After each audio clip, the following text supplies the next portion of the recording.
Guys আওয়াজটা বন্ধ হয়ে গেল। এটা কি হলো আমার সাথে গাইস? দিদিও চলে এসেছে, ও নাকি আওয়াজটা পাচ্ছিল। হ্যাঁ মানে এত জোরে আওয়াজ হচ্ছে আমাদের। এই দেখ না ওখানে আমি না কি এটা দেখতে পাচ্ছি, তখন দেখ। পড়তে পড়তে সেদিন অনেকটাই রাত হয়ে যায়, সময় কটা ছিল সেটা কোনো আন্দাজ ছিল না আমার। তো আমি তাই জন্য ঘড়ি নিয়ে টাইম দেখতে শুরু করলাম, দেখে আমি চমকে গেলাম যে না, প্রায় রাত 1:30টা মতো বেজে গেছে।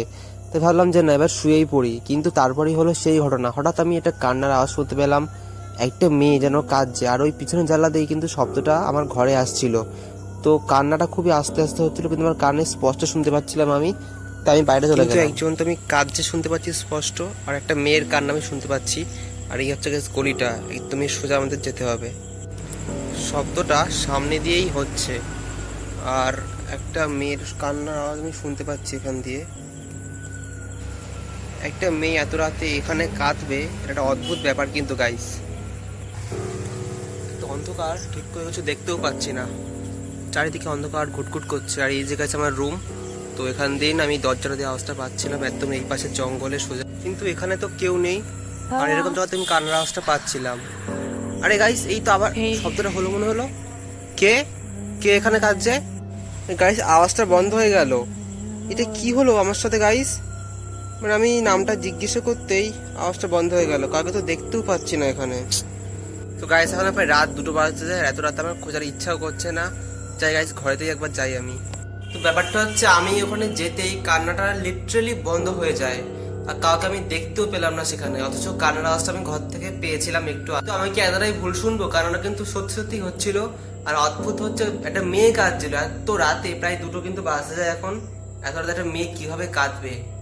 মানে আমার এটা শুনেই কেমন ভয় ভয় করছে ব্যাপারটা ভাবলে, যে একটা মেয়ে এত রাতে কি করে কাঁদবে গাইস। কোনো মেয়েদের এরকম সাহস নেই এত রাতে এরকম একটা অন্ধকার জায়গায়, যেখানে আমরা কোনোদিনই যাইনি, সেখানে আসবে। আরে গাইস, তোমরা শুনতে পেলে? গাইস আবার ওই জানলাটা দিয়ে আবার কান্নার আওয়াজটা এক্ষুনি পেলাম, জাস্ট এই মাত্র, এই এক্ষুনি আওয়াজটা হলো, কান্নার আওয়াজটা। এত রাতে কে কাঁদছে তার কোনো ব্যাখ্যা আমি পেলাম না। এখনো একবার পেলাম, তো আমি ঘরে আমি আরেকবার যাব, কারণ আমার মনে এখনো সন্দেহ হচ্ছে কেউ তো একটা নিশ্চয়ই আছে যে কাঁদছে ওখানে। জানলাটা দিয়ে আওয়াজটা এক্ষুনি পেলাম।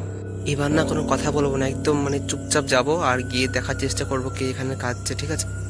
তো গাইস আওয়াজটা না একদমই ভিতর দিকটা থেকেই হচ্ছে। আর এখানে দেখো দিদিও চলে এসছে, ও নাকি আওয়াজটা পাচ্ছিল। হ্যাঁ মানে এত জোরে আওয়াজ হচ্ছে আমাদের ঘুমটাই পুরো ভেঙে গেল। একটা মানে ক্ষীণ একটা কান্নার আওয়াজ আসছে, তখন জোরে জোরে কান্না হচ্ছে। ও টস নিয়ে এসছে, আমরা এখন এখানে খুঁজবো দুজন মিলে। কেউ কিন্তু নেই, পুরো 3টে বাজে।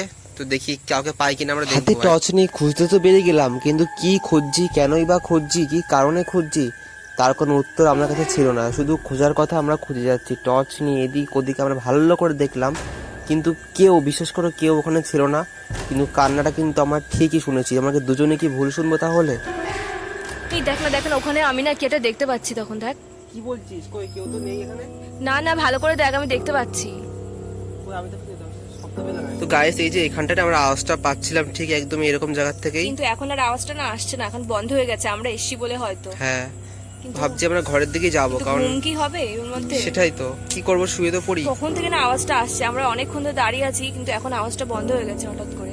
এখানে থাকা বেশিক্ষণ ঠিক হবে না, এখানটা কেউ আসে না, অনেক দিন হয়ে ওই গেছে। জায়গাটাই দেখতে পাচ্ছিলাম। হ্যাঁ, ওইরকম জায়গাতে আওয়াজটা আসছিল, আর পুরো ঝোপঝাড় ওই জায়গাটা। হ্যাঁ।